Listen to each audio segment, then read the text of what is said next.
One of my favorite chapters in Annie Murphy Paul's book, The Extended Mind, describes the power of gestures. How you can use your hands as a thinking tool and a communication tool. And in this video, I'm going to share 3 of the primary benefits that come from using gesture, and also connect these benefits to the world that I work in, which is this world of visual thinking, sketching out drawings and diagrams as a thinking and communication tool, because there's quite a bit of overlap. One of the things that Paul points out is that gestures are actually the first language that we learn to speak. Any parent who looks down at their kid and sees them doing this knows exactly what that means. It means, pick me up. I want to be held. So in that way, we are all at least bilingual, but the degree to which we use our hands to communicate and to think does differ, and the use of this language might fade as we grow up, but the benefits continue on into adulthood. One of those benefits being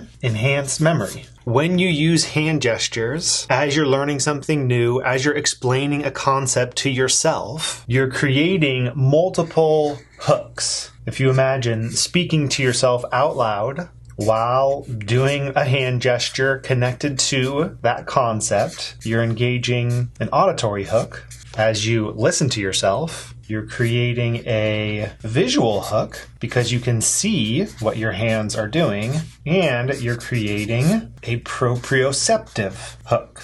This term right here, proprioception, might be new to you. It was to me prior to reading this book. It refers to the awareness that we have about how our body is moving through space, even if our eyes are closed. So it's not about seeing your hands and arms move, it's about feeling them move. So when you hear the concept and see your hands moving along with it and feel your hands moving along with it, that essentially creates 3 different connected networks in your brain associated with that piece of information. I've talked on this channel before about dual coding, the benefit of blending together verbal processing with visual processing that describes kind of the benefit of engaging in visual thinking, visual note-taking. This here you might call tricoding, since it adds in this element of proprioception, which actually might also be present in the act of visual note-taking, since you're making those marks with your body. In addition to improving your memory, using hand gestures also has the benefit of cognitive offloading.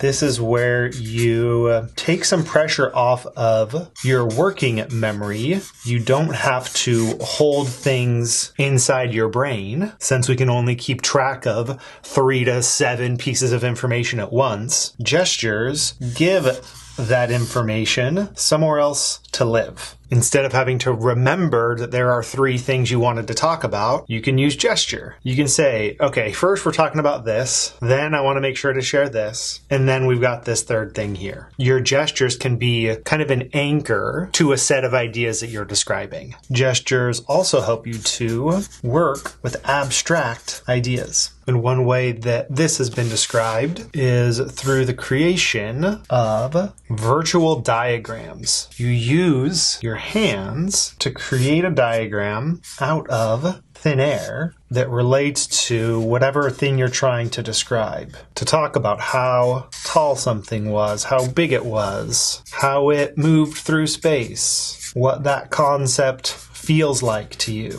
Psychologist Barbara Tversky said that hand gestures were these virtual diagrams that we draw in the air that we can use to stabilize and advance our emerging understanding. And that emergence is super interesting because research has shown that we often gesture first and speak second. So in some cases, the gestures are a precursor to us fully understanding and being able to communicate whatever it is that we're trying to share. So these 3 benefits apply to you individually, even if you're not having conversations with others, but just working through ideas yourself. But as you've seen, it's also a very helpful communication tool. And one thing that cognitive scientist Wolf Michael Roth found is that you're more likely to gesture when you have something to gesture at. Something like a chart or a drawing or a diagram. And the term he used for this thing that you might gesture at is a visual artifact. A term that I picked up and have regularly been using to describe the result of visual thinking work. The models that you sketch out, the drawings and the diagrams that you create, I often refer to as visual artifacts that are a record of your thinking, a record of your learning. And I'm pretty sure it was this book that brought that term to my attention, and I've been using it so much ever since. I've also noticed that ever since I've moved to this current style of video where it's just the overhead shot of me sketching things out. There's no cutting to my face. You don't get facial expressions. You do hear tone of voice. But I've noticed that when I'm limited to this one frame, I think I use hand gestures so much more than I expected. Shout out to Gretchen Wegner of the Anti-Boring Learning Lab for pointing that out. And if you haven't noticed it, you will now, how much in these videos I use hand gestures to reference different parts of the visual artifact that I am sketching out for you, and how there's this connection between the words that I'm saying, the visuals on the page already, and the hand gestures that I use to reinforce whatever it is that I'm saying. And what's interesting is that most of the time it's not intentional. I have noticed that I've kind of leaned into it,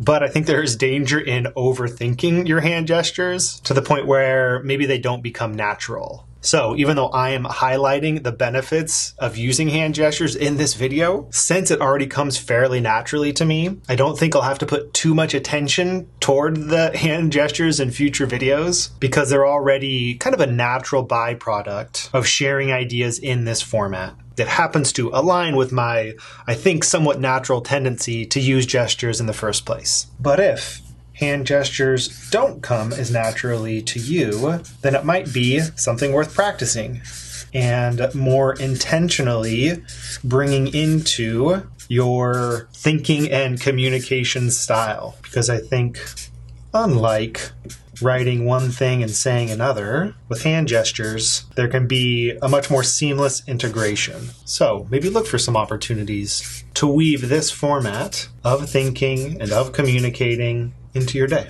And if you would like to develop the skill of creating visual artifacts that will make it more likely that you'll use gestures, that is the focus of my work. And you can find a set of resources to help you build your skills at verbaltovisual.com. You might enjoy checking out our Sketch Instinct program, which includes a library of complete at your own pace courses to get you up and running with visual thinking, as well as live Q&A chats every month and live book club events every month. Notice how I tapped the page each time I said those two things. That's what's called a beat gesture. And if you're curious to learn more, not just about using gestures, but also 8 other specific techniques for thinking outside the brain, then go pick up The Extended Mind by Annie Murphy Paul. It's one of my favorite books over the past handful of years. Thank you so much for watching. I hope you enjoy experimenting more with hand gestures yourself, and I'll see you in the next video. Till then.